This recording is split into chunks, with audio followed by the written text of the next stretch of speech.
Good morning everyone. So ayan, papakita ko lang sa inyo yung aking tanim na flower na napaka-cute. Tsaka yung aking cucumber na tanim, sige lang siya pamulaklak, no?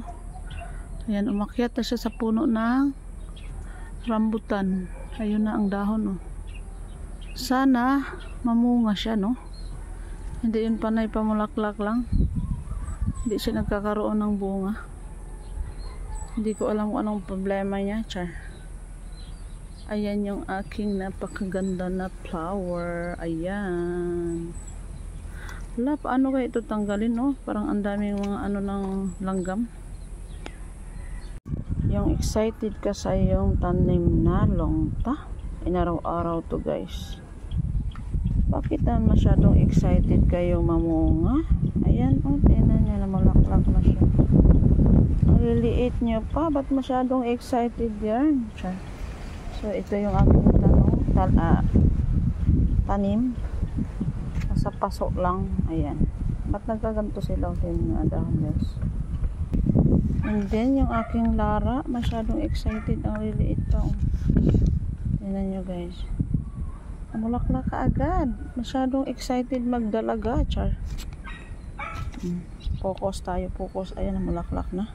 And then, itong isa, diba? Ang liliit pa niya. Ba't namulaklak naman kaagad? Namunga kaagad. Ang liliit pa. Bago ang cute-cute ng bunga. Binili ko siya. Sobrang lalaki na sa picture, no? Bakit ito ang kinalabasan, char? Sobrang cute nyo. Anong nangyari?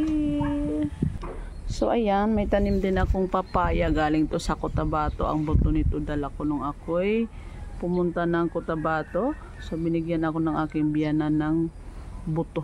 So excited na ako sa bunga niya. Ang dami niyang bulaklak, oh. Dalawang puno yan, guys. Isa yan, ano, mamulaklak siya pero hindi pa siya nabubuo. Aantayin ko siyang mabuo. Although meron na siya dito last time. Ang ganda, lalaglag, no? Gano'n naman talaga. Of course, meron akong tanim na laurel dyan. O, diba? Buhay na talaga siya. Nagbabalak pa naman akong ilipat siya. Kaso, buhay na siya. Baka mamatay pa. Then, meron tayong pansit-pansitan, guys. Masarap to igisa.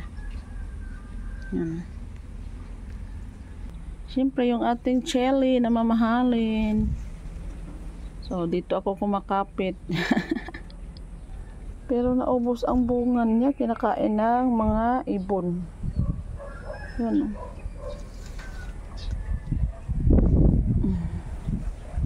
Kinakain ng mga ibon ang pasangangin, guys.